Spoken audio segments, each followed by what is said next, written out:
Putin साहब का ये कहना है कि तुम मोदी को नहीं डरा सके, तुम मोदी को नहीं डरा सकते, उसको खौफजदा नहीं कर सके। और मोदी एक ग्लोबल स्केल का लीडर है, दुनिया का बड़ा लीडर है। देख रहा था इंडिया के वजीर आजम नरेंद्र मोदी जो हैं वो सार्क का जो एक चार्टर का दिन है उस पर बात कर रहे थे, कॉन्ग्रेचुलेशंस दे रहे थे। तो उस सिचुएशन में हमें ये नजर आया कि जो इंडिया है उसके लिए एक पुल सरात पे चलने का काम इसलिए था क्योंकि इंडिया और रशिया के जो रिलेशंस है डेकेड से, वो बेइंतहा बहुत ज्यादा करीबी रिलेशंस। हमें जिस चीज़ की समझ है या जिस चीज़ को हमें फॉलो करना चाहिए वो एक इंडियन मॉडल है कि भाई सारा टाइम वहाँ पे किस तरह की कॉन्फ्रेंसेस हो रही हैं और किस तरह के लोग आ रहे हैं, और वहाँ पे लोग, वहाँ की हुकूमत ने इस तरह का प्लान बनाया है। और जिन्होंने उसके ऊपर पाबंदियां लगाई थी वो भी उन्होंने कहा अच्छा इंडिया ले रहे हैं तेल तो फिर ਅਸੀਂ क्यों ना लइए, चलो जी। उसी की आड़ में बाकी कंट्रीज ने भी उससे फायदा उठाया और इस बिना। नमस्कार दोस्तों, पीओके के लिए 24 सीट रिजर्व पर रखी गई है। इस पर पाकिस्तान के जो लोग हैं उनकी जल गई है। वो कह रही है कि कश्मीर हमारा है। तो आप देखिए इस वीडियो में। दुनिया में ये खबरें ही चलती दिखाई देती हैं कि मोदी के गुण गाए जा रहे हैं, मोदी को सल्यूट किया जा रहा है, मोदी की तारीफें की जा रही हैं। तो अब हुआ कुछ यूं है कि भारत के वजीर आजम नरेंद्र मोदी साहब को एक और दुनिया के बड़े लीडर ने सल्यूट कर दिया है, और वो है प्रेसिडेंट पुतिन साहब। पुतिन साहब का ये कहना है कि तुम मोदी को नहीं डरा सके, तुम मोदी को नहीं डरा सकते, उसको खौफजदा नहीं कर सके। और मोदी एक ग्लोबल स्केल का लीडर है, दुनिया का बड़ा लीडर है, और उन्होंने सल्यूट किया है। अब ये क्यों किया है, उन्होंने ऐसी बात क्यों की है? खैर, जहां सभी करते चले आ रहे हैं तो उन्होंने भी कर दी, तो कौन सी ऐसी एक अनोखी बात होगी? ठीक है, लेकिन उनकी तो देखिए ना कि भारत की अपनी मुल्क की भी और उनके वजीर आजम की तारीफें तो हर कोई करता हुआ दिखाई देता है।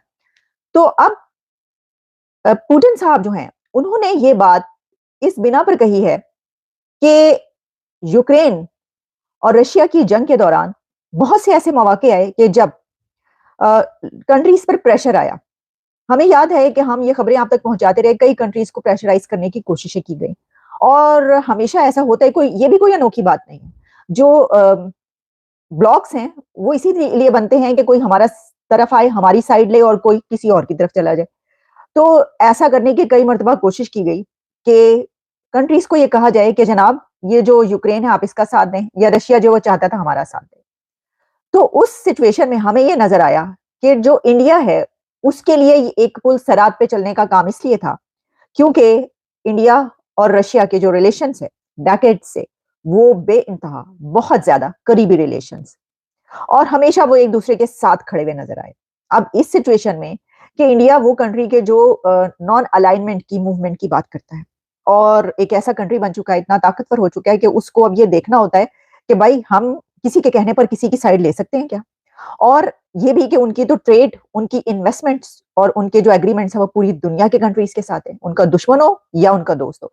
तो इस सिचुएशन में ऐसे मुल्क के लिए जो एक ऐसे स्टेटस जिसके पास मिल जाए उसको, और एक ऐसे स्टेचर पर हो, तो फिर बहुत मुश्किल होता है ये फैसला करना। और फिर ये नजर आया, ये फैसला किया गया कि जो कि प्रेसिडेंट पुतिन ने कहा है कि उस दौरान इंडिया ने बड़ा एक सॉलिडारिटी ना सिर्फ शो की बल्कि स्टैंड लिया इस बात पर कि वो किसी की तरफ टिल्ट का नहीं शो करेंगे।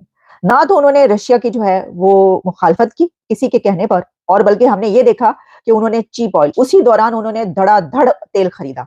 अब देखिए जो प्रेसिडेंट पुतिन ने बात की है, इंडिया के तेल खरीदने के बिना पर ना सिर्फ ये कि रशिया को फायदा हुआ, और रशिया ने इसका इजहार भी किया। अभी मैं आपको सुनाती हूँ वो बात कि जो प्रेसिडेंट पुतिन की तरफ से प्राइम मिनिस्टर नरेंद्र मोदी को सल्यूट किया गया, उन्होंने क्या बातें की वो मैं आपको बताती हूँ। लेकिन जो ये है ना फायदा होने की बात, इस पे डॉक्टर जयशंकर की तरफ से भी ये कहा गया था कि हमारी इस स्टेप की बिना पर यूरोप को भी फायदा हुआ है, कि इंडिया ने उस वक्त एक ऐसी पॉलिसी अपनाई, एक ऐसी स्ट्रेटेजी अपनाई कि जिस बिना पर यूरोपियन कंट्रीज ने भी तेल लिया, वो तमाम कंट्रीज के जो खिलाफ थे, इसके रशिया के, और जिन्होंने उसके ऊपर पाबंदियां लगाई थी, वो भी उन्होंने कहा अच्छा इंडिया ले रहे हैं तेल तो फिर ਅਸੀਂ क्यों ना लइए, चलो जी। उसी की आड़ में बाकी कंट्रीज ने भी उससे फायदा उठाया, और इस बिना पर जो एक सप्लाई चेन की ब्लॉक्स होती हैं या बहुत सारे ऐसे इश्यूज क्रिएट होते हैं, वो कुछ इश्यूज नहीं क्रिएट हुए।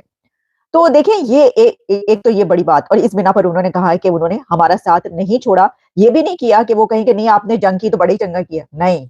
हमने देखा कि नरेंद्र मोदी साहब ने मुंह दर मुंह, यानी कि फेस टू फेस, वो जो एक समिट और कॉन्फ्रेंस हो रही थी उस दौरान उन्होंने ये पूरी दुनिया को कहा कि रशिया को कहा कि ये जंग का इरानी है, ये कोई बात। देख रहा था इंडिया के वजीर आजम नरेंद्र मोदी जो हैं वो सार्क का जो एक चार्टर का दिन है, उस पर बात कर रहे थे, कॉन्ग्रेचुलेशंस दे रहे थे, हालांकि सारे का सारा सार्क डिसफंक्शनल है। Complete SAARC is dysfunctional, complete dysfunctional है, ठीक है। हमारे तो वज़ीर आज़म ने शायद बयान भी नहीं दिया होगा, मुझे नहीं पता दिया कि नहीं दिया, बट आप इमेजिन करें that is where we have reached.